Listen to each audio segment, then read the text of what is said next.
नमस्कार. आरोग्य संपदा या कार्यक्रमात मी आपल्या सर्वांचं स्वागत करते. आरोग्याविषयी विविध विषयांवर आपण या कार्यक्रमातनं चर्चा करत असतो. बालपणाचा काळ हा विकासाचा काळ असतो. पुढे काहीतरी छान करायचे हा ध्यास घेऊन मुले आणि पालक प्रयत्न करत असतात. मग मोठं झाल्यावर चांगला व्यवसाय किंवा नोकरी म्हणजे जणू ह्याची स्वप्नपूर्तीच असते. पण अशा वेळेस आरोग्याच्या काही बारीक सारीक समस्या सुरू होतात आणि जेव्हा डॉक्टरांचा सल्ला घेतला जातो तेव्हा निदान सांगितलं जातं मल्टिपल स्क्लेरोसिस आणि हे ऐकून धक्काच बसतो. हा काय प्रकार आहे, ह्याचं पुढे काय होणार आहे, अशा विविध शंका मनात यायला लागतात. माझंच शरीर माझ्याशीच लढतंय, हे कसं शक्य आहे बॉ? अशा अनेक प्रश्नांची उत्तरं घेऊन आज आम्ही आलो आहोत. 30 मे हा जागतिक मल्टिपल स्क्लेरोसिस डे असतो. नॅव्हिगेटिंग मल्टिपल स्क्लेरोसिस टुगेदर ही या वर्षीची थीम आहे आणि या दृष्टीने समाजातल्या प्रत्येक घटकांनी या विषयाची माहिती घेऊन त्या रुग्णाला मदत करण्याचा आपण ह्याच्यामध्ये प्रयत्न करू शकतो. आणि याविषयीची आज आपल्याला माहिती द्यायला स्टुडिओत आपल्यासोबत आहे डॉक्टर अमृत बनसोड. नमस्कार डॉक्टर, कार्यक्रमात आपलं स्वागत आहे. डॉक्टर बनसोड यांनी MD आणि DM हे न्यूरोलॉजी विषयात केलं असून शासकीय वैद्यकीय महाविद्यालयाच्या सुपर स्पेशालिटीचे न्यूरोलॉजी या विषयाचे ते विभाग प्रमुख आहेत. डॉक्टरांनी अनेक पेपर्स प्रेझेंट केलेले असून मल्टिपल स्क्लेरोसिस या विषयामध्ये त्यांची विशेष मान्यता आहे. तर चला आता आपण डॉक्टरांसोबत चर्चेला सुरू करूया.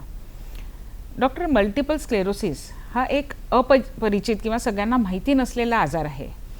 तर सुरुवातीला तुम्ही तुमचा याबद्दलचा एखादा अनुभव आम्हाला सांगाल का? कोणत्याही आजाराबद्दल जर आपल्याला साध्या आणि सोप्या भाषेमध्ये जर समजून घ्यायचं असेल तर रिअल लाईफ स्टोरी जर आपण डिस्कस केली तर त्याला आपण साध्या भाषेमध्ये समजून घेऊ शकतो. तर ही एक स्टोरी आहे 26 वर्षाच्या तरुणीची. ती माझ्याकडे व्हीलचेअरवर आली.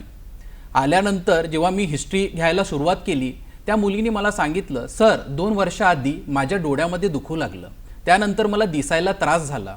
तर मी डोळ्यांच्या डॉक्टरांकडे गेली आणि डोळ्यांच्या डॉक्टरांकडे गेल्यानंतर त्यांनी तपासणी केली. तपासणी केल्यानंतर त्यांनी सांगितलं मला की डोळे नॉर्मल आहेत, परंतु बेटा तू रेटिना एक्सपर्टला एकदा कन्सल्ट कर. तिला असं वाटलं की डोळे नॉर्मल आहेत तर आता तितक्या काही कन्सल्टेशनची गरज नाही, म्हणून ती घरी गेली. घरी गेल्यानंतर 2-4 दिवस गेल्यानंतर अचानक तिला डोळ्याचा त्रास वाढू लागला. उजव्या हातापायामध्ये मुंग्या मुंद्र्या येऊ लागल्या, कमजोरी आली, चालताना तोल जाऊ लागला. त्याचबरोबर लघवी आणि शौच यावरचा ताबा पण गेला, गिळायला त्रास होऊ लागला. घरचे सगळे घाबरले, ती पण घाबरली. तिला ॲडमिट करण्यात आलं. ॲडमिट केल्यानंतर डॉक्टरांनी जे काही इन्व्हेस्टिगेशन केले, इन्व्हेस्टिगेशनमध्ये असं लक्षात आलं की तिला डिमायलिनेटिंग नावाचा आजार आहे. औषधी घेतल्यानंतर त्या सगळ्या सिम्पटम्समधून आजारातून बरी झाली. बरी झाल्यानंतर डॉक्टरांनी तिला सल्ला दिला होता की बेटा तुला फॉलोअपला यायचं आहे, काही आपल्याला फर्दर इन्व्हेस्टिगेशन करणे फार आवश्यक आहे. पण ती काही डॉक्टरांकडे गेली नाही. 1-2 वर्ष निघून गेले. लक्षात आलं की तिला पुन्हा तेच सिम्पटम्स तिला दिसू लागले. दिसायला त्रास होऊ लागला, हातापायामध्ये कमजोरी आली, चालताना तोल जाऊ लागला, लघवी आणि शौचवरचा ताबा निघू लागला. ती घाबरली. पुन्हा सेम हॉस्पिटलला सेम डॉक्टरांकडे ती ॲडमिट झाली. डॉक्टरांनी यावेळेस पूर्ण तपासण्या करून घेतल्या आणि तिला सांगितलं, बेटा तुला मल्टिपल स्क्लेरोसिस नावाचा ऑटोइम्युन डिमायलिनेटिंग डिसऑर्डर आहे. ही स्टोरी तुम्हा सर्वांना सांगण्यामागचा माझा उद्देश हे आहे की ही जी डिसॅबिलिटी तिला डेव्हलप झालेली आहे ती का टाळता आली असती का? तर आजच्या या प्रोग्राममध्ये आपण सगळं ह्या मल्टिपल स्क्लेरोसिस संबंधित हा आजार काय आहे, त्याचे लक्षणं काय आहे, कशा प्रकारे त्याला आपण डायग्नोज करू शकतो आणि डिसॅबिलिटीला कशा प्रकारे आपल्याला थांबवता येईल यावर आपण सविस्तर चर्चा करूया. डॉक्टरांनी खरंच आपल्याला एक अतिशय महत्त्वाच्या विषयावर माहिती देण्याचा प्रयत्न केलेला आहे आणि ते एका खऱ्या रुग्णाच्या बाबतीत त्यांनी जी घटना पाहिली आहे ती.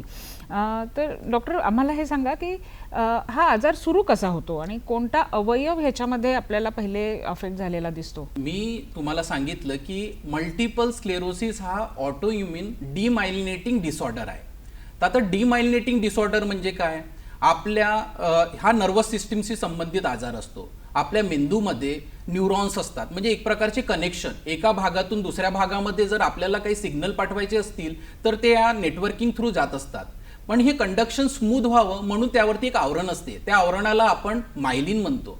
पण कोणत्याही कारणास्तव इन्फेक्शन असो, मल्टिपल स्क्लेरोसिस असो किंवा दुसरे कोणते आजार, त्यामुळे जर हा मायलिन डॅमेज झाला त्याला आपण म्हणतो डिमायलिनेटिंग डिसऑर्डर. मल्टिपल स्क्लेरोसिस हा एक प्रकारचा डिमायलिनेटिंग डिसऑर्डर आहे आणि ब्रेनमध्ये, डोळ्यांमध्ये, स्पायनल कॉर्डमध्ये जिथे कुठे हा मायलिन असणार तिथे हा आजार आपल्याला या आजाराशी संबंधित लक्षणे दिसून येतील. जर समजा डोळ्यापासून जर सुरुवात झाली तर तुम्हाला दिसायला प्रॉब्लेम होईल. मेंदूच्या उजव्या बाजूला जर समजा काही प्रॉब्लेम झाला, मायलिनमध्ये डॅमेज झाला, तर तुमच्या डाव्या बाजूला कमजोरी, विकनेस, मुंग्या मुंद्रा असे लक्षण येऊ शकतात. छोट्या मेंदूमध्ये जर समजा तुम्हाला प्रॉब्लेम झाला तर गिळायला त्रास होऊ शकते. बॅलन्सच्या केंद्रामध्ये जर मायलिन डॅमेज झाला तर तुमचा तोल जाऊ शकतो. स्पायनल कॉर्डमध्ये जर समजा मायलिनमध्ये जर प्रॉब्लेम झाला तर तुम्हाला चालताना तोल जाणे, चारी हातापायामध्ये कमजोरी होणे, लघवी आणि शौचवरचा ताबा जाणे असे लक्षणे दिसून येऊ शकतात. तर सुरुवात प्रामुख्याने जास्तीत जास्त पेशंटमध्ये डोळ्यापासून होत असते, पण मल्टिपल एरियाज ज्या ब्रेनचं असेल, स्पायनल कॉर्डचं असेल, डोळ्यांचं असेल हे इन्व्हॉल्व्ह होत असतात. अतिशय विस्तृतपणे डॉक्टरांनी आपल्याला हे सांगितलेलं आहे. पण डॉक्टर, हा जो आजार आहे ह्याला आपण म्हणजे इन्फेक्शननी होतो का आपण ह्याला अनुवांशिक म्हणू शकतो की काय कारण असावं की जे तुम्ही मायलिन म्हणता आहात त्या मायलिनची समस्या शरीरात येते? परत एकदा मी सांगणार की मल्टिपल स्क्लेरोसिस हा ऑटोइम्युन डिसऑर्डर आहे. ऑटोइम्युन म्हणजे स्वतःची इम्युनिटी स्वतःच्या अगेन्स्ट काम करणे. म्हणजे जी प्रोटेक्टिव्ह रोगप्रतिकार शक्ती असते तीच आता विनाशकारी, म्हणजे आपल्या सेलला, ब्रेनमधील जे काही आपले सेल्स असतील त्यांना आयडेंटिफाय करण्यामध्ये असमर्थ होत असते आणि त्यावरती दुष्परिणाम म्हणजे ह्या लक्षणाच्या रूपामध्ये देत असते. तर हा प्रकार कशामुळे होतो? तर हे मल्टीफॅक्टोरियल आहे, याचे वेगवेगळे कारण आहेत. त्यामध्ये प्रामुख्याने एक कारण आहे तो म्हणजे जेनेटिक प्रीडिस्पोजिशन, म्हणजे आपले जे जीन्स या इम्युन सिस्टीमला कंट्रोल करतात त्यामध्ये बिघाड होणे. त्याचबरोबर इन्फेक्शन, लहानपणी आपल्याला जे काही क्रोनिक इन्फेक्शन होत असतात, खास म्हणजे विशेषतः एप्स्टीन बार व्हायरस हा इन्फेक्शन, तर ह्या इन्फेक्शनमुळे समोर चालून आपल्याला मल्टिपल स्क्लेरोसिसचा आजार होण्याची संभावना जास्त असते. त्याचबरोबर इन्व्हायरमेंटल फॅक्टर, त्यामध्ये व्हिटॅमिन डीची कमतरता. व्हिटॅमिन डी हे सुद्धा इम्युनिटीला स्ट्रॉंग करण्यासाठी फार आवश्यक असते आणि त्याची जर कमतरता असेल तर तुम्हाला भविष्यामध्ये मल्टिपल स्क्लेरोसिस होण्याची संभावना जास्त असते. चाइल्डहुड ओबेसिटी, स्मोकिंग आणि वेगवेगळे मल्टिपल फॅक्टर्स असतात, त्यामुळे आपली जी इम्युनिटी आहे त्यावर परिणाम होतो आणि ती स्वतःच्याच विरुद्ध काम करायला लागते. डॉक्टर, इम्युनिटी हा शब्द आपण वापरलेला आहे, बरेच कारणं आपण सांगितलेले आहे, पण आपण सर्वसाधारण प्रेक्षकांचा जर विचार केला तर इम्युनिटी हा एक आपल्याला असं वाटतं की आपली इम्युनिटी चांगली राहायला पाहिजे किंवा आपली शरीराची इम्युनिटी ही आपली रक्षक असते. तर प्रत्यक्षात आपल्या या इम्युन सिस्टीमचं कार्य काय असतं? हो, इम्युनिटी ह्या इम्युन सिस्टीम ह्या शब्दातच त्याचा अर्थ दडलेला आहे रोग प्रतिकार शक्ती. याला साध्या आणि सोप्या भाषेमध्ये जर समजायचा प्रयत्न केला तर जर आपल्या शरीरामध्ये एखाद्या व्हायरसने एंट्री केली तर इम्युन सिस्टीम काय करणार की त्याला आयडेंटिफाय करणार. आयडेंटिफाय केल्यानंतर त्या पार्टिकल्सच्या अगेन्स्ट, त्याच्यामध्ये स्पेशली व्हायरसेसमध्ये प्रोटीन पार्टिकल असतात, त्याच्या अगेन्स्ट अँटीबॉडीज तयार करणार आणि त्याला न्यूट्रलाइज करण्याचा प्रयत्न करणार. परंतु जर समजा पुन्हा पुन्हा तो व्हायरस आपल्या शरीरामध्ये एंट्री करत असेल तर ही रोगप्रतिकार शक्ती त्याला ती एंट्री करण्यापासून सुद्धा थांबवत असते. म्हणून जर आपल्याला एकदा इन्फेक्शन झाला तर पुन्हा त्याची होण्याचे चान्सेस कमी असतात. आणि चांगली जर रोगप्रतिकार शक्ती तुम्हाला हवी असेल तर तुमची लाईफस्टाईल म्हणजे दिनचर्या ही नॉर्मल असायला पाहिजे.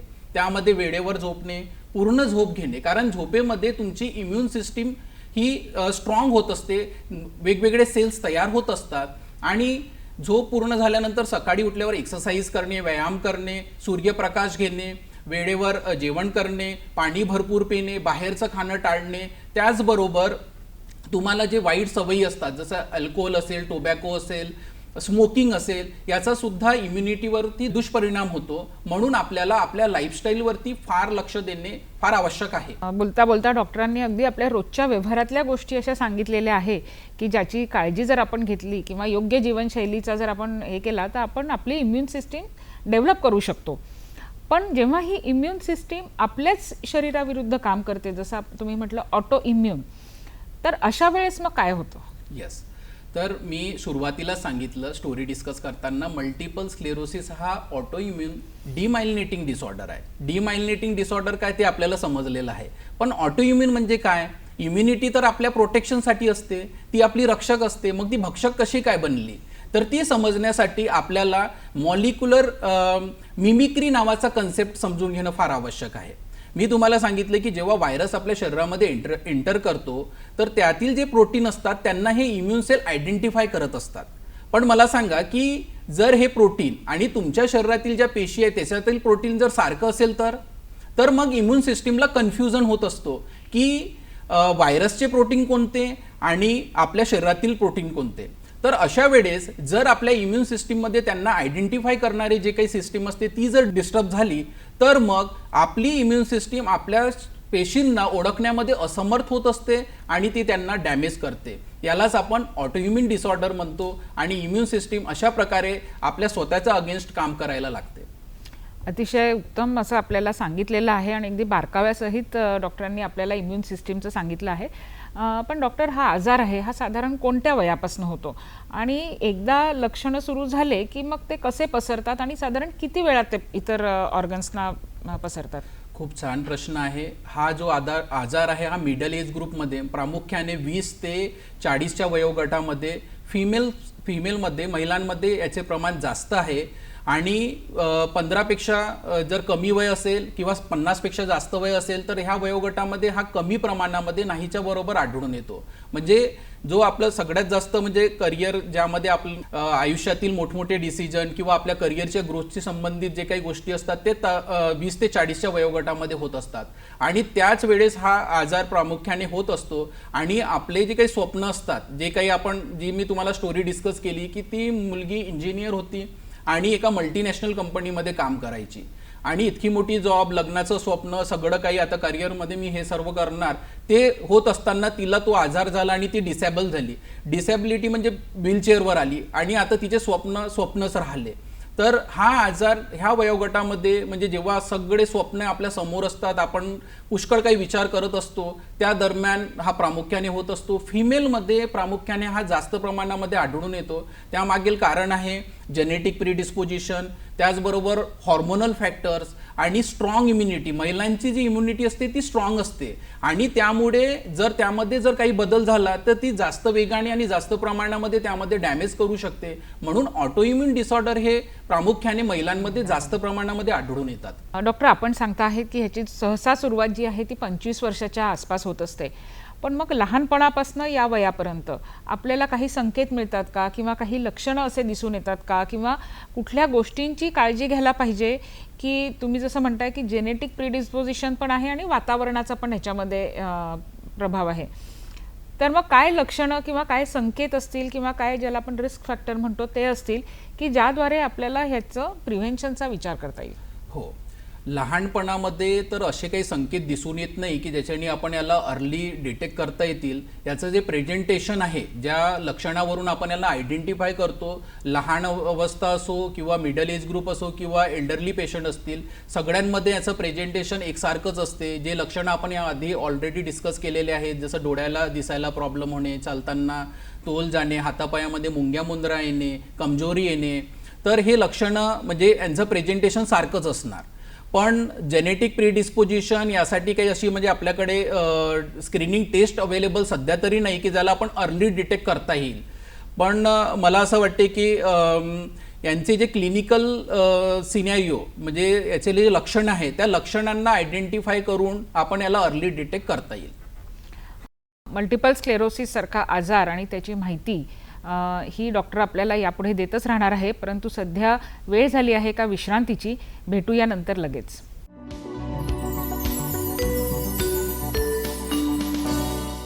ब्रेक नंतर आपल्या सर्वांचं स्वागत आहे. मल्टिपल स्क्लेरोसिस या विषयावर आपण माहिती घेत आहोत आणि डॉक्टरांनी आपल्याला त्याचे प्राथमिक लक्षणं सांगितलेले आहेत. पण एकदा हे लक्षणं दिसल्यावर त्याच्यामध्ये काही तीव्र लक्षण किंवा सौम्य लक्षण किंवा मल्टिपल स्क्लेरोसिसचे काही असे प्रकार असतात का की ज्याद्वारे आपण म्हणू शकू की हा कमी प्रकाराचा आहे किंवा जास्त प्रकाराचा आहे, तर हे आपण कसं सांगाल? यस, मल्टिपल स्क्लेरोसिस प्रामुख्याने 2 ते 3 प्रकाराचा असतो, जे म्हणजे कॉमनली आढळून येतात. त्यामध्ये रिलॅप्सिंग रेमिटिंग टाईपचा मल्टिपल स्क्लेरोसिस. रिलॅप्सिंग आणि रेमिटिंग शब्दामध्येच अर्थ आहे त्याचा, म्हणजे रिलॅप्स होणार. मल्टिपल स्क्लेरोसिस हा शब्दसुद्धा आपल्याला सांगतो की मल्टिपल टाइम्स म्हणजे वारंवार आपल्याला हा आजार होणार आहे. म्हणजे तुम्हाला आजार झाला, तुम्ही ट्रीटमेंट घेतली, ट्रीटमेंट घेतल्यानंतर तुम्ही पूर्णपणे त्याच्यातून रिकवर झाले, काही दिवस तुम्ही व्यवस्थित होते आणि त्यानंतर पुन्हा तुम्हाला तो प्रॉब्लेम झाला. याला म्हणतात रिलॅप्सिंग रेमिटिंग टाईपचा मल्टिपल स्क्लेरोसिस. त्याचे प्रमाण जवळजवळ 80% आहे. त्यानंतर दुसरा प्रकार असतो सेकंडरी प्रोग्रेसिव्ह मल्टिपल स्क्लेरोसिस. सुरुवातीला तर तुमचा हा रिलॅप्सिंग रेमिटिंग सारखाच असणार, म्हणजे काही रिलॅप्स होतील, मग नॉर्मल होणार, मग पुन्हा त्याचा अटॅक येणार, पुन्हा नॉर्मल होणार, पण काही वर्षानंतर मग ते हळूहळू तो वाढत जाणार. यांना म्हणतात सेकंडरी प्रोग्रेसिव्ह. आणि एक असणार प्रायमरी प्रोग्रेसिव्ह, तो सुरुवातीपासूनच तुम्हाला म्हणजे वाढत जाणार तो, तर त्याला म्हणतात प्रायमरी प्रोग्रेसिव्ह. तर अशा वेगवेगळ्या प्रकारचे मल्टिपल स्क्लेरोसिसचे टाईप्स असतात. आणि जे लक्षणं तुम्ही जे म्हणत आहे की काही सौम्य प्रकारामध्ये किंवा तीव्रतेचे लक्षणं त्यामध्ये, हो, तर हे डिपेंड करणार की तुमचा पार्ट कोणता इन्व्हॉल्व होत आहे. कारण कसं असते की मेंदूमध्ये जे वेगवेगळे पार्ट असतात त्या एरियाचे वेगवेगळे फंक्शन्स असतात आणि त्या फंक्शनवरूनच तुमचे सिम्पटम्स डिसाईड होतात. जसं फॉर एक्झाम्पल, जर आता डोळ्याची नस जरी लहान असली पण जर त्यावर जर प्रॉब्लेम क्रिएट झाला तर काय होणार की तुम्हाला दिसायला त्रास होईल. आणि दिसायला त्रास याला आपण गंभीर प्रकारच्या सिम्पटम्समध्ये कन्सिडर करत असतो. मेंदूचा जसा आता उजव्या भागामध्ये आता खूप मोठा मेंदूचा पार्ट आहे, तिथे जर कुठे एखादी डिमायलिनेशन झालं तर तुम्हाला हातामध्ये मुंग्या मुद्रा येऊ शकतात आणि याला आपण सौम्य प्रकारच्या लक्षणामध्ये कन्सिडर करू शकतो. परंतु लक्षणं सौम्य असो किंवा तीव्र असो, त्याला अर्ली डिटेक्ट करणे आणि ॲग्रेसिव्हली ट्रीट करणे फार आवश्यक आहे. म्हणजे वेगवेगळ्या प्रकारचे लक्षणं असले तर कधी आपण डोळ्यांच्या डॉक्टराकडे जाणार, कधी न्यूरोलॉजिस्टकडे जाणार, परंतु सगळे जेव्हा एकत्रित करून आपण त्या लक्षणांचा विचार करतो तेव्हा साधारण मल्टिपल स्क्लेरोसिसचं निदान होतं असं आपल्याला सांगितलेलं आहे. पण डॉक्टर, मग ह्याच्यासाठी काही टेस्ट आहेत का की ज्याद्वारे आपण हा डायग्नोसिस करतो? मल्टिपल स्क्लेरोसिस जर आपल्याला डायग्नोज करायचं असेल तर आपण प्रामुख्याने MRI ची हेल्प घेत असतो. त्यामध्ये आपण ब्रेनचा, स्पायनल कॉर्डचा आणि डोळ्यांचा MRI करून घेत असतो आणि बघतो की कुठे कुठे डॅमेज आहे. मायलिनचं जे डिमायलिनेशनचे डॅमेजेस आहेत ते कोणत्या कोणत्या भागामध्ये आहे, ओल्ड आहेत, फ्रेश आहेत, त्यानुसार त्याची तीव्रता, त्या आजाराची गंभीरता लक्षात येते. त्याचबरोबर CSF, सेरेब्रोस्पायनल फ्लुइड, म्हणजे आपल्या ब्रेनमध्ये जे लिक्विड असते त्याची तपासणी सुद्धा आपण करून घेत असतो आणि त्यामध्ये काही विशेष प्रकारचे पदार्थ जसं OCB, ऑलिगोक्लोनल बँड नावाचा एक पदार्थ तयार होत असतो, त्याला आपण आयडेंटिफाय करतो. आणि त्याचबरोबर काही रक्ताच्या तपासण्या असतात. डिमायलिनेशन मी तुम्हाला सांगितलं की फक्त मल्टिपल स्क्लेरोसिसमध्येच नाही तर वेगवेगळ्या आजारामध्ये पण होऊ शकतो, तर त्याच्याशी संबंधित काही तपासण्या करणे फार आवश्यक असतात. तर त्या तपासण्या आपण रक्तातून करून घेत असतो. आणि व्हिज्युअल इव्होक पोटेन्शन, VEP नावाची एक तपासणी असते, त्यामध्ये आपण पेशंटला काय करतो की एका स्क्रीन समोर बसवतो आणि त्याला म्हणतो की त्या स्क्रीनमध्ये जे काही दिसत आहे ते तुम्ही बघा. त्यातून ते स्टिम्युलस त्यांच्या डोळ्यामध्ये जात असते आणि तो स्टिम्युलस त्या स्क्रीनपासून त्यांच्या डोळ्यातून मेंदूपर्यंत पोहोचायला साधारणतः 100 मिलीसेकंदचा टाईम लागतो. आणि जर त्यापेक्षा जास्त वेळ लागत असेल तर आपण म्हणतो की यांच्या डोळ्यांच्या नसांमध्ये काहीतरी प्रॉब्लेम असण्याची संभावना आहे. तर अशा प्रकारे वेगवेगळ्या तपासण्याच्या हेल्पनी आपण पेशंटला कोणत्या प्रकारचा आजार आहे आणि कोणत्या स्टेजवर आहे त्याद्वारे कशा प्रकारे आपण त्याला ट्रीट करता येईल, दुसऱ्या काही आजाराची संभावना तर नाही, तर अशा वेगवेगळ्या तपासण्यांची हेल्प घेऊन आपण त्यांचं निदान करत असतो, डायग्नोसिस करत असतो. डॉक्टर, आपण बऱ्याच टेस्टचे इथे नावं घेतलेले आहेत आणि याचे सिम्पटम्सही वेगवेगळे असतात. तर मग बरेचदा पेशंटला वाटतं की डोळ्याचा त्रास होतो आहे आणि आपली तपासणी काही वेगळीच होते आहे बुवा. आणि या सगळ्या टेस्टचा खर्च किती येतो किंवा ह्या कुठे येतात, किंवा तुम्ही काय सांगाल पेशंट्सना की कुठे त्यांनी सल्ला घ्यावा आणि कुठे या टेस्ट करून घ्याव्या? आता आपल्या भारतामध्ये जवळजवळ सगळ्या सेंटरमध्ये, स्पेशली गव्हर्नमेंट इन्स्टिट्यूटमध्ये ह्या जसं MRI ब्रेन असेल, CSFची तपासणी असेल, ब्लड रिलेटेड टेस्ट असतील, VEPची तपासणी असेल, ह्या सगळ्या तपासण्या आपल्या शासकीय वैद्यकीय महाविद्यालयामध्ये अवेलेबल आहेत, उपलब्ध आहेत. आणि खूपच कमी दरांमध्ये, जर तुमचं BPL कार्डमध्ये असेल तुम्ही किंवा त्याचबरोबर तुम्ही वेगवेगळ्या योजनांमध्ये असाल, जसं आयुष्यमान भारत असेल किंवा तुम्ही गव्हर्नमेंट एम्प्लॉई असाल तर CGSL पॅनल असेल किंवा ESIचं पॅनल असेल, त्या पॅनलचा लाभ घेऊन तुम्ही मोफतमध्ये किंवा खूप कमी दरांमध्ये ह्या तपासण्या करून घेऊ शकतात. आणि सगळीकडे जवळजवळ भारतामध्ये प्रत्येक डिस्ट्रिक्टमध्ये जिथे कुठे MRI अवेलेबल असेल तुम्ही ह्या तपासण्या करून घेऊ शकता. बरेचदा आपले लक्षणं आपल्या लक्षात येत नाही पण डॉक्टर एकदम मोठ्या टेस्ट सांगतात तर आपल्याला असं वाटतं की लक्षणं लहान आहे पण एवढ्या टेस्ट का सांगितल्या आहेत, पण त्याचं कारण आता आपल्याला डॉक्टरांनी सांगितलेलं आहे. त्याच्यामुळे डॉक्टरांचा सल्ला पाळणं हे खूप जास्त गरजेचं आहे आणि तीच माहिती आता इथे आपल्याला सरांनी दिलेली आहे.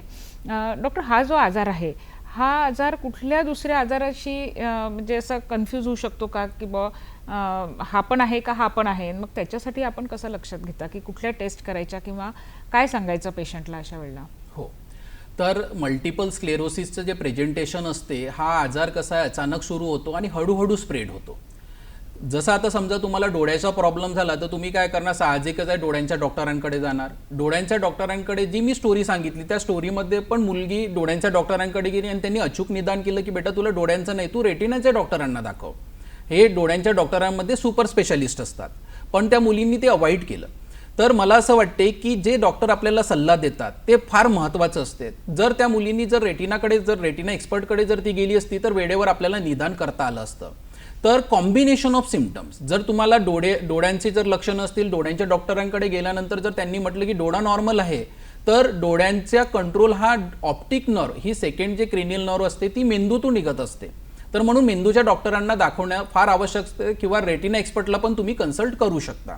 त्याचबरोबर दुसरे याच्याशी जे मिळते जुळते आजार असतात, एक आहे वाताशी संबंधित आजार. जर समजा तुम्हाला या मल्टिपल स्क्लेरोसिसचे मिळते जुळते लक्षणं असतील पण त्यासोबत तुम्हाला जॉईंट पेन असेल, स्किन रॅश वगैरे असतील, तर तुम्हाला रुमॅटोलॉजिस्टला कन्सल्ट करणं फार आवश्यक असते. आणि ते तुमचे फिजिशियन किंवा जे ट्रीटिंग डॉक्टर असतात ते तुम्हाला सांगत असतात की बेटा तुला हा कॉम्बिनेशन आहे सिम्पटम्सचा, तर तू ह्या डॉक्टरांचं एकदा ओपिनियन घेऊन घे. जर समजा तुम्हाला मल्टिपल स्क्लेरोसिस सारखे लक्षणं आहेत पण सोबत ताप आहे तुम्हाला, म्हणजे क्रोनिक इन्फेक्शन असण्याची संभावना असू शकते, तर त्या तपासण्याद्वारे आपल्याला रूल आउट करता येतात. त्याचबरोबर जर मल्टिपल स्क्लेरोसिस हा 50 नंतर, जसं समजा आता मी सांगितलं तुम्हाला की एका हातापायामध्ये मुंग्या मुंद्रा कमजोर येऊ शकते आणि हे क्लासिक सिम्पटम आहे लकव्याचं, पॅरालिसिसचं. तर मग जर समजा आता आपल्याला कन्फ्युजन होणार, सरांनी तर सांगितलं की जर मुंग्या मुंद्रा आला तर मल्टिपल स्क्लेरोसिसचे लक्षणं आहेत, पण टायमिंग खूप महत्त्वाची असते. अचानक एकदम तुम्ही नॉर्मल आहे आणि एकाएकी तुमच्या हातापायामध्ये कमजोरी आली तर हे लकव्याचे लक्षण असू शकते. पण जर तुम्हाला मुंग्या मुंद्रा आला आणि हळूहळू 2-4 दिवसामध्ये 5-6 दिवसामध्ये ती वाढत ती कमजोर झाली तर ही मल्टिपल स्क्लेरोसिसची असते. तर दोन्ही याच्यामध्ये लक्षणामध्ये आपण MRI करून घेत असतो आणि MRI वरून आपल्याला लक्षात येते की तुम्हाला स्ट्रोक म्हणजे लकवा नाही, तुम्हाला मल्टिपल स्क्लेरोसिस सारखं दिसून येत आहे. तर वेगवेगळ्या तपासण्या, वेगवेगळे कॉम्बिनेशन जे लक्षणाचे असते त्यावरून तुम्ही अचूक निदानापर्यंत पोहोचू शकता. मल्टिपल स्क्लेरोसिस सारखा जेव्हा आजार कोणाला होत असतो तेव्हा मला असं वाटतं डॉक्टरांवर विश्वास ठेवणं आणि डॉक्टरांनी सांगितलेले सगळ्या टेस्ट करून घेणं किंवा ते पुढे आपल्याला जे उपचार पद्धती सांगणार आहे ते वेळेवर फॉलो करणं, मला असं वाटतं हे अतिशय महत्त्वाची माहिती इथे आपल्याला देत आहात. परंतु एक थांबायची वेळ झालेली आहे, विश्रांतीची वेळ झालेली आहे. भेटूया लगेचच.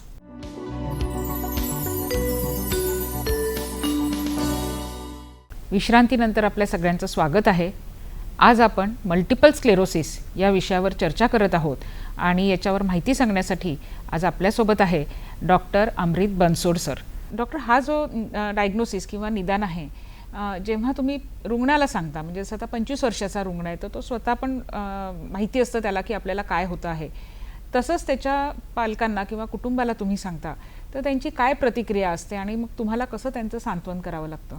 हा सगळ्यात कठीण पार्ट असतो की कोणत्याही पेशंटला, खास म्हणजे 20 ते 40 वयोगटातील जे पेशंट्स असतात त्यांना जर असा गंभीर आजार झाला तर त्यांचं जे डिस्क्लोजर असते, त्यांना जेव्हा आम्ही सांगतो की बा तुम्हाला हा आजार आहे, तर त्याआधी आम्हाला त्या आजाराची स्टेजिंग, त्या आजाराला कशा आपण सोप्या भाषेमध्ये त्यांना समजून सांगू शकतो, त्याचं प्रोग्नोसिस म्हणजे ट्रीटमेंट नंतर त्याला कशा प्रकारे तो स्प्रेड होणार किंवा सुधार होणार, तर ह्या सगळ्यांची सोप्या भाषेमध्ये त्यांना सांगता आलं पाहिजे. म्हणून आम्ही काय करतो की पेशंट सगळ्या नातेवाईकांना, आई वडील, त्यांचे जे काही भाऊ बहीण असतील सगळ्यांना सोबत बसवून त्यांना आजाराबद्दल माहिती देत असतो की तुम्हाला हा एक मल्टिपल स्क्लेरोसिस नावाचा ऑटोइम्यून डिमायलिनेटिंग डिसऑर्डर आहे आणि हा आजार कशामुळे झालेला आहे त्याबद्दल आम्ही त्यांना थोडी आयडिया देत असतो.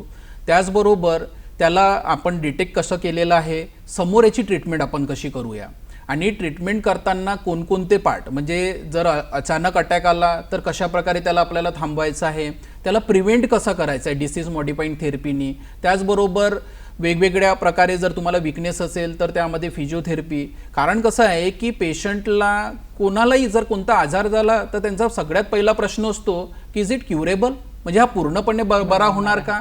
तर ह्या मल्टिपल स्क्लेरोसिसमध्ये माझ्याकडे आन्सर आहे नाही. तर मग जेव्हा कधी आपण कोणत्याही पेशंटला, खास म्हणजे 20च्या 40 वयोगटातील जर असं उत्तर दिलं की नाही हा क्युअर होणार नाही, तर त्यांना ते खूप डिप्रेस होतात आणि त्यांची मानसिक स्थिती खूपच त्यामध्ये डिस्टर्ब होत असते.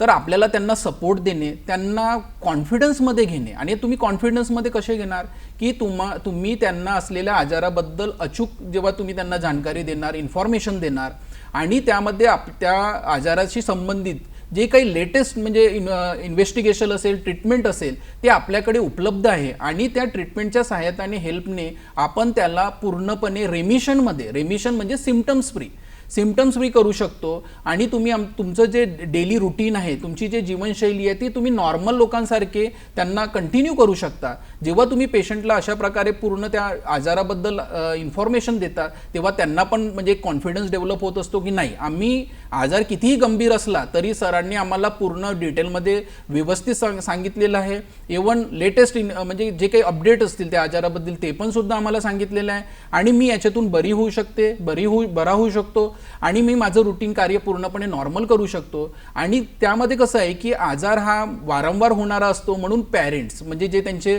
नातेवाईक आहेत त्यांचा सपोर्ट फार महत्त्वाचा असतो. तर म्हणून सगळ्यांना एकाच वेळेस समजवणे फार आवश्यक आहे. याच्यामध्ये आपल्याला काही विशेष समुपदेशन जे आपण म्हणतो ते पण करावं लागतं का? जसं रुग्णाचं तर निश्चितच करावं लागेल, परंतु त्याच्यासोबत पालक किंवा तो जिथे काम करत असेल किंवा शिकत असेल, इथे सगळ्यांमध्ये आपल्याला एक म्हणजे संवेदनशीलता म्हणा किंवा जागरूकता आणि समुपदेशन हे सगळ्यांमध्ये रोल आहे का त्याचा? हो, नक्कीच. मला असं वाटते की काउन्सिलिंग, समुपदेशन करायलाच पाहिजे. आणि फक्त पेशंटचंच नाही तर पेशंटसोबत त्यांचे जे नातेवाईक असतात, आई वडील असतील, भाऊ बहीण असतील, त्यांचं पण करायला पाहिजे. कारण त्या स्थितीमध्ये त्यांची जी मानसिक अवस्था असते ते खूप खचलेले असतात. त्यांना काउन्सिलिंगद्वारे आपण कॉन्फिडन्स त्यांचा आपण कशा प्रकारे वाढवू शकतो आणि कॉन्फिडन्स वाढवण्यासाठी त्यांचे जे काही प्रॉब्लेम्स आहेत, जेव्हापर्यंत आपण काउन्सिलिंग करणार नाही, त्यांचं ऐकून घेणार नाही, कारण डॉक्टर्स कसे आहेत ट्रीटमेंट पेशंटच्या याच्या वर्कलोडमध्ये कधी खूप बिझी असतात. तर मला असं वाटते की हा पार्ट डॉक्टरांनी काउन्सिलर्सवर टाकायला पाहिजे. त्यांचे एक्सपर्ट असतात, सायकोलॉजिस्ट असतात, सायकॅट्रिस्ट असतात, तर त्यांच्याकडून हा करून घ्यायला पाहिजे, कारण त्याची खरंच खूप आवश्यकता असते. म्हणजे शारीरिक समस्यावर जेव्हा आपल्याला मात करायची असते तेव्हा मानसिकरित्या आपण कणखर असणं आणि तसंच आपल्या बाजूचे जे लोक आहेत त्यांनी सुद्धा एक सकारात्मक दृष्टिकोन ठेवणं हे फार गरजेचं आहे. हे डॉक्टरांनी आपल्याला सांगितलेलं आहे.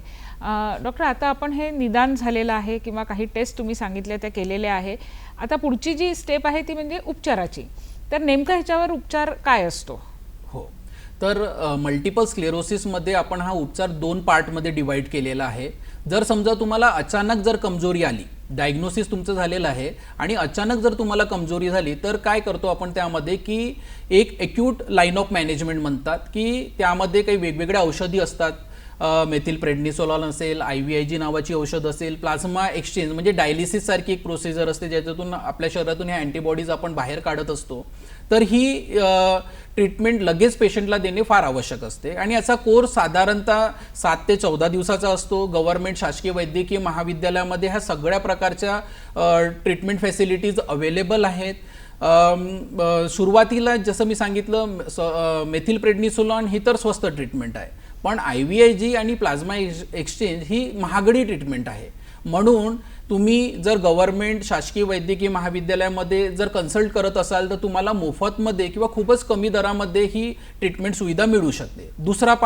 दुसऱ्या पार्टमध्ये कसं असते की आता आपण अक्यूट अटॅकला म्हणजे अचानक झालेली जी काही बिघाड असेल, जसं डोळ्याला दिसणं कमी होणे, कमजोरी, या सगळ्यांना आपण एक्यूट लाईन ऑफ मॅनेजमेंटनी ट्रीट केलेलं आहे. परंतु याला वारंवार होण्यापासून थांबवण्यासाठी मग काय करायचं, तर मग डिसीज मॉडिफाईंग थेरपी असते. तर यामध्ये काही इंजेक्शन्स असतात, काही टॅबलेट्स ओरल टॅबलेट्समध्ये असतात आणि ते आपल्याला कंटिन्यू जवळजवळ असं समजून घ्या की तुम्हाला वर्षानुवर्षे हे ट्रीटमेंट चालू ठेवावी लागते आणि ते केव्हा कमी करायची, केव्हा बंद करायची किंवा लाईफ लॉंग सुरू ठेवायची याचं डिसिजन हे तुमचे ट्रीटिंग फिजिशियन घेत असतात. म्हणजे जो उपचार आहे तो जणू काही आपल्या आता जीवनशैलीचा एक भागच आहे असं समजून त्या रुग्णाने जायला पाहिजे. डॉक्टर, आपण फिजिओथेरपी हा इथे एक ट्रीटमेंटचा भाग म्हणून वापरलं, तर ह्याच्यासाठी जे फिजिओथेरपिस्ट असतात ते काही स्पेशालिस्ट असतात की म्हणजे आपल्याला आजूबाजूला जे फिजिओथेरपिस्ट दिसतात कोणाकडेही आपण ह्याचा उपचार घेऊ शकतो? हो, साधारणतः या मल्टिपल स्क्लेरोसिसमध्ये तुम्हाला हातापायामध्ये विकनेस येणे म्हणजे कमजोरी येणे किंवा स्टिफनेस येणे, अकडण येणे, तोल जाणे हे प्रामुख्याने लक्षण दिसून येतात. तर यामध्ये एक आपले जे फिजिओथेरपिस्ट असतात ते पण तुम्हाला फिजिओथेरपी कन्सल्टेशन देऊ शकतात. पण जर तुमच्या जवळपास जर न्यूरो फिजिओथेरपिस्ट जर अवेलेबल असतील तर फारच छान, कारण ते त्याचे एक्सपर्ट असतात. तुम्हाला ते वेगवेगळ्या पद्धतीने मोबिलाइज करू शकतात, कारण त्यांचं टार्गेट काय असते की तुम्हाला डेली रुटीनमध्ये पाठवणे. तुमच्या ज्या डेली ॲक्टिव्हिटी आहेत त्या तुम्हाला कशा नॉर्मल पद्धतीने करता येतील ते त्यामध्ये तुम्हाला सक्षम करणे हे त्यांचं मेन ध्येय असते. तर म्हणून न्यूरो फिजिओथेरपिस्ट जर तुमच्याकडे अवेलेबल असतील तर जरूर त्यांना कन्सल्ट करा. म्हणजे औषधोपचारासोबत भौतिकोपचार पण घेणं गरजेचं आहे. डॉक्टर, काही आधुनिक असं तंत्रज्ञान आहे का किंवा काही आधुनिक मोडॅलिटीज ऑफ ट्रीटमेंट आपण ज्याला म्हणतो त्या ह्याच्यामध्ये उपलब्ध आहे का? आणि दुसरं एक मला असं विचारायचं आहे की ह्या आजाराबद्दल जसं खूप लोकांना माहिती नाही आहे, तर आपल्या इथे ह्या आजाराचं प्रमाण कमी आहे, विदेशात जास्त आहे, असा काही फरक आहे का? हो, तर फरक नक्कीच आहे आणि त्यामागचे काही विशेष वेगवेगळे कारण आहेत. सुरुवातीला हा आजार वेस्टर्न पीपलमध्ये पाश्चात्य देशामध्ये जास्त प्रमाणामध्ये होता, पण त्यामागचं कारण होतं की त्यांची टेक्नॉलॉजी, त्यांच्याकडे वेगवेगळ्या टेक्नॉलॉजीज अवेलेबल होत्या, इन्व्हेस्टिगेशन अवेलेबल होते. त्यामुळे त्या वेस्टर्न कंट्रीजमध्ये ते अर्ली डिटेक्ट झालं आणि जास्त प्रमाणामध्ये डिटेक्ट झालं. आणखी एक मुख्य कारण होतं की वेस्टर्न पॉप्युलेशनमध्ये का हा आजार जास्त प्रमाणात आहे, तर व्हायटॅमिन डी ची कमतरता, त्याचबरोबर जेनेटिक प्रीडिस्पोजिशन, तर असे वेगवेगळे फॅक्टर्स होते. त्यामुळे हा आजार सुरुवातीला तर वेस्टर्न पॉप्युलेशनमध्ये जास्त होता, पण आता सध्या भारतामध्ये आणि एशियन कंट्रीजमध्ये वेगवेगळ्या फॅसिलिटीज अवेलेबल झाल्यामुळे आता आपल्याकडे पण हा मोठ्या प्रमाणामध्ये डिटेक्ट होऊ लागलेला आहे. म्हणजे व्हिटॅमिन डी जे आपल्याला नैसर्गिक सूर्यप्रकाशातनं भारतात मिळतं त्याचं कुठे ना कुठेतरी आपल्या शरीरामध्ये किती संरक्षण भूमिका आहे. आणि आजकाल तर मुलांचं मला असं वाटतं उन्हामध्ये जाणं पण कमी झालेलं आहे, तर रोज सकाळी थोडासा सूर्यप्रकाश घेणे मला असं वाटतं हे खूप जास्त महत्त्वाचं आहे जे आपण करू शकतो. डॉक्टर, आपण सांगितलं की ह्याची तीव्रता कमी जास्त होऊ शकते, तर याचं काही तुम्हाला प्रेडिक्शन करता येतं का की ह्या व्यक्तीमध्ये हे असं होणार आहे किंवा त्या व्यक्तीमध्ये असं होणार आहे, की ज्याद्वारे तुम्ही पेशंटला सांगू शकाल की त्यांची पुढची जीवन पद्धती ही कशी राहणार आहे? नाही, हा खूप कठीण प्रश्न आहे, कारण हा खूप अनप्रेडिक्टेबल डिझीज आहे. तर यामध्ये आमचा सल्ला असा असतो की वॅक्सिंग वेनिंग होणारच यामध्ये. कारण कसं आहे, आता कोणाला इन्फेक्शन होणार नाही होणार हे आपण प्रेडिक्ट करू शकत नाही, पण कोणत्या कारणांमुळे तुम्हाला इन्फेक्शन होऊ शकतो ते कारण आपण शोधू शकतो. ते कारण आपल्या लाईफस्टाईलमध्ये असतात आणि त्याकडे जर आपण लक्ष दिलं, जर समजा तुम्हाला मल्टिपल स्क्लेरोसिसचा आजार आहे आणि तुमची जीवनशैली जर व्यवस्थित आहे तर तुम्ही हे जे रिस्क फॅक्टर असतात ज्यामुळे जसं समजा तुम्हाला सेकंडरी इन्फेक्शन झालं तर त्या सेकंडरी इन्फेक्शनमध्ये मल्टिपल स्क्लेरोसिसचे लक्षणं वाढू शकतात. तर तुम्हाला काय करायचं आहे, तुमचं रुटीन नॉर्मल ठेवायचं आहे. त्या रुटीन नॉर्मल ठेवल्याने तुम्ही काय करू शकता की तुम्हाला जे एक्सपोजर होणार वेगवेगळ्या विषाणूंना किंवा वेगवेगळ्या जीवाणूंना ते तुम्ही कमी करू शकता. आणि ह्या छोट्या छोट्या सवयीमुळे ज्या गुड हॅबिट्समध्ये येतात त्या तुम्ही करून तुम्ही म्हणजे याला थांबवू शकता. आहार आपण म्हणतो की हा आपल्या जीवनाचा खूप महत्त्वाचा भाग आहे, किंवा आजकालच्या काळात जे आपण जीवनशैली म्हणतो, तर आहार आणि जीवनशैलीचा पण ह्याच्यामध्ये काही संबंध आहे का? हो, खूप मोठा संबंध आहे. कारण मी सुरुवातीला सांगितलं की मल्टिपल स्क्लेरोसिस हा मल्टीफॅक्टोरियल डिझीज आहे, म्हणजे मल्टिपल फॅक्टर्स यामध्ये इन्व्हॉल्व आहेत. त्यामध्ये एक फॅक्टर आहे व्हिटॅमिन डी. तर व्हिटॅमिन डी ची कमतरता जर तुम्हाला असेल तर ते तुमच्या इम्युन सिस्टीमवर ते अफेक्ट करत असते. तर म्हणून तुम्हाला कसं आहे की तुमच्या आहारामध्ये असे पदार्थ असायला पाहिजे की त्यामधून व्हिटॅमिन डी पर्याप्त मात्रामध्ये तुम्हाला भेटायला हवं. त्याचबरोबर सकाळी सूर्यप्रकाश, जसं मॅडम तुम्ही सांगितलेलं आहे की सूर्यप्रकाश पण सकाळी घेणं फार आवश्यक आहे. त्याचबरोबर दूध आणि दुधाशी संबंधित जे पदार्थ असतात, तुम्ही जर नॉन व्हेजिटेरियन असाल तर नॉनव्हेजमध्ये पण व्हिटॅमिन डीचे पर्याप्त मात्रामध्ये असतात, तर ते तुम्हाला त्याकडे लक्ष द्यायला पाहिजे. आणि लाईफस्टाईलमध्ये सगळ्यात महत्त्वाचा पार्ट आहे की ॲडिक्वेट स्लीप, म्हणजे 7 ते 8 तासाची झोप फार आवश्यक आहे. कारण इम्युनिटीला स्ट्रॉंग करण्यामध्ये नॉर्मल म्हणजे तुम्हाला 7 ते 8 तासाची झोप फार आवश्यक आहे, कारण डेली इम्युन सेल तयार होत असतात आणि ते जे नॉर्मल क्वांटिटीमध्ये जर तयार करायचं असतील तर आपल्याला झोप फार आवश्यक आहे. मला असं वाटतं आजच्या तरुणाईसाठी हा खूप मोठा संदेश डॉक्टरांनी आपल्याला दिलेला आहे, कारण तरुणांमध्येच हा आजार होतो आणि आजकाल तरुणांमध्येच झोपेची कमतरता आपल्याला दिसून येते. अनेक अशा महत्त्वाच्या बाबी अजून आपल्याला चर्चा करायच्या आहेत, परंतु वेळ झाली एका विश्रांतीची. भेटूया लगेचच.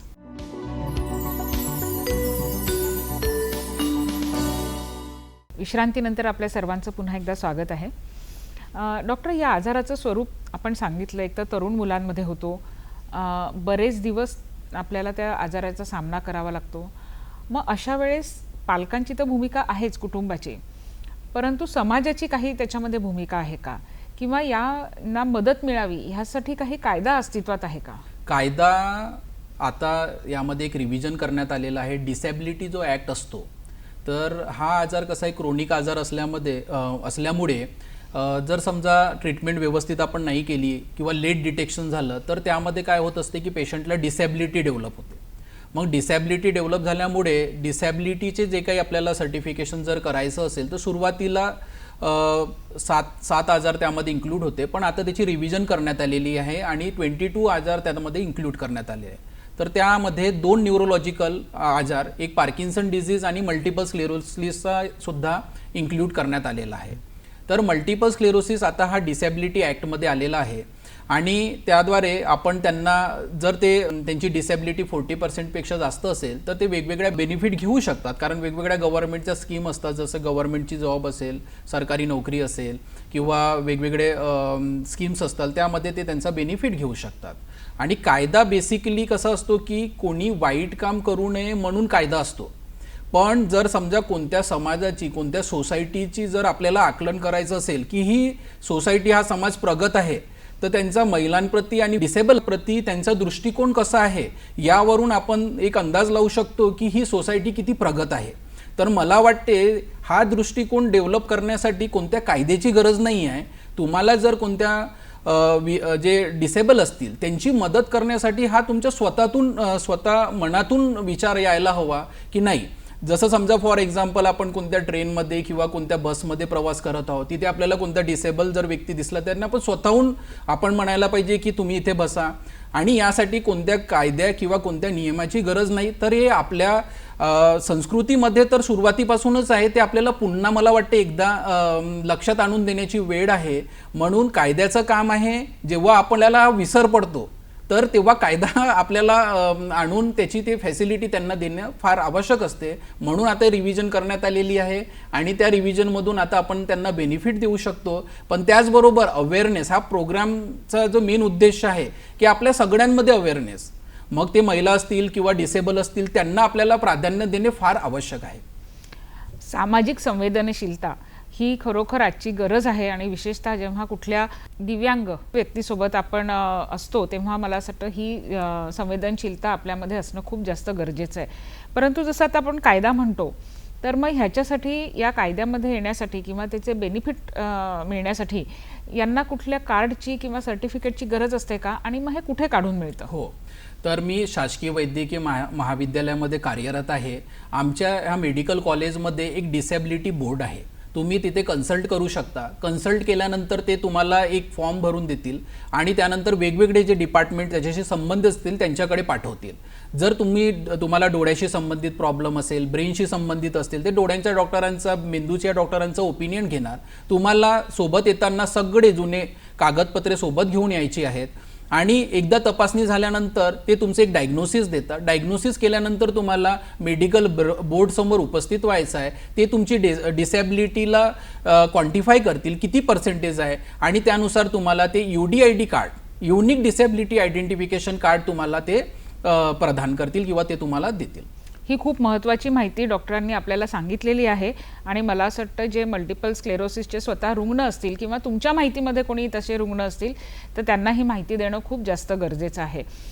माहितीचा जेव्हा आपण विचार करतो डॉक्टर, तेव्हा बरेचदा असं लक्षात येतं की एखाद्या समस्येला धरून जेव्हा लोक एकत्रित येतात, कुठली सोसायटी काढतात किंवा संस्था काढतात, तर त्याद्वारे ते त्या प्रकारच्या बाधित व्यक्तींना मदत पण होत असते, एक सपोर्ट पण होत असतो आणि मार्गदर्शन पण होत असतं.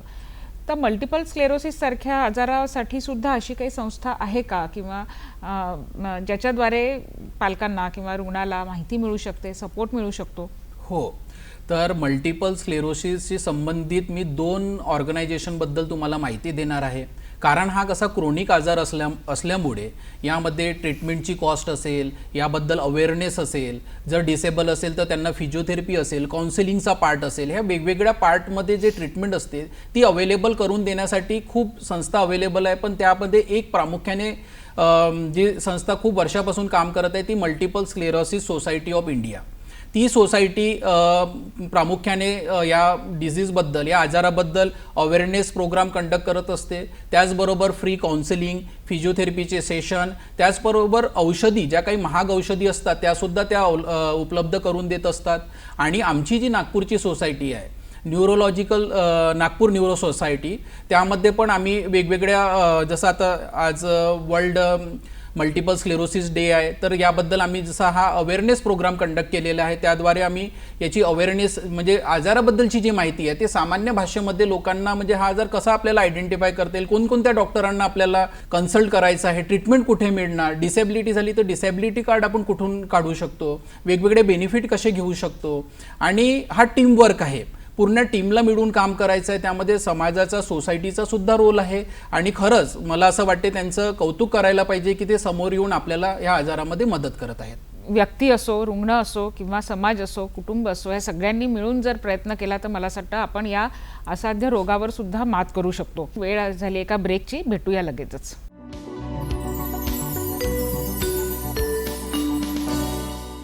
ब्रेक नंतर आपल्या सगळ्यांचं पुन्हा एकदा स्वागत आहे. डॉक्टर, आपण सांगितलं की 25 वर्षाच्या नंतर हा आजार होण्याची संभावना जास्त आहे. आणि ही वर्ष म्हणजे आपल्या आयुष्यातले 2 महत्त्वाचे घटना ज्या होत असतात, एक तर आपलं करिअर किंवा जॉब जे आहे ती एक आपल्या आयुष्याची, आर्थिक स्वावलंबन आपण ज्याला म्हणू, ती एक आपल्या आयुष्याची उद्दिष्ट असतं. आणि दुसरं म्हणजे आपण एक फॅमिली, मॅरेज, मुलं, हे आपलं एक उद्दिष्ट असतं. तर मग अशा वेळेस तुम्ही या रुग्णांना काय सल्ला देता, म्हणजे नोकरीच्या बाबतीत, आर्थिक स्वावलंबनाच्या बाबतीत, तसंच जसं की लग्न हा इश्यू आहे किंवा ज्यांना लग्नानंतर निदान होतं त्यांच्यामध्ये, त्यांच्या मनामध्ये येत असेल की अनुवंशिकता आहे का बुवा, तर अशाबद्दल तुम्ही त्यांना काय सल्ला द्याल? हो, तर हा पण एक खूप महत्त्वाचा भाग आहे. तर यामध्ये कसं असते मॅडम की जर समजा पेशंटला आपण अर्ली डिटेक्ट केलं आणि तो पेशंट पूर्णपणे जर रिकवर झालेला आहे, तर मग समोरचा प्रश्न असतो की जॉब तर ते करणारच, कारण आपण त्यांना त्या आजारातून बरं केलेलं आहे आणि ते खरंच म्हणजे आपला जॉब पूर्णपणे व्यवस्थित करू शकतात, त्यामध्ये काही शंका नाही. पण एक सगळ्यात महत्त्वाचा खास म्हणजे हा फिमेलमध्ये जास्त असल्यामुळे त्यांच्यासमोर एक प्रश्न येतो की लग्नाचं कसं आणि अनुवंशिकते. तर हा अनुवंशिकता म्हणजे हेरिडिटरी आजार नाही आहे, म्हणजे आई वडिलांकडून प्रत्येक वेळेस म्हणजे त्यांच्या समोरच्या जनरेशनमध्ये ट्रान्समिट होणार अशा प्रकारचा नाही आहे. परंतु जेनेटिक प्रीडिस्पोजिशन असल्यामुळे जर समजा एक पॅरेंट जर इन्व्हॉल्व असेल, अफेक्टेड असेल, तर समोरच्या जनरेशनमध्ये 3 ते 5% प्रमाण असतो जास्त प्रमाणामध्ये येण्याचं. आणि जर दोन्ही पॅरेंट जर अफेक्टेड असतील तर 10 ते 20% तो प्रमाण वाढत असतो. जनरली नॉर्मल पॉप्युलेशनमध्ये 0.2 ते 0.3% पर्यंत त्याचं प्रमाण असतो. तर हे आपल्याला त्यांना डिस्कस करून सांगणे फार आवश्यक असते. त्याचबरोबर औषधी, कारण कसं आहे की औषध ही लॉंग ड्युरेशनसाठी आपण देत असतो. तर त्या दरम्यान जर आपण मॅरेज करताना त्यांना आम्ही हा सल्ला देत असतो की तुम्ही तुमच्या पार्टनरशी प्रामाणिकपणे सर्व त्यांना सांगा की मला हा आजार आहे, त्यांची डॉक्टरांशी भेट करून द्या. डॉक्टर त्यांना डिटेल सविस्तर समजून सांगतात की तुम्हाला कशा प्रकारे ट्रीटमेंट करायचं आहे, कन्सिव्ह कसं करायचं आहे, त्यामध्ये कोणते प्रिकॉशन्स घ्यायचे आहेत. आणि प्रेग्नन्सीमध्ये फॉर्च्युनेटली मल्टिपल स्क्लेरोसिसचे अटॅक कमी होत असतात, पण पोस्ट पार्टम पिरियडमध्ये म्हणजे डिलेव्हरी नंतरच्या पिरियडमध्ये थोडे प्रमाण वाढतात.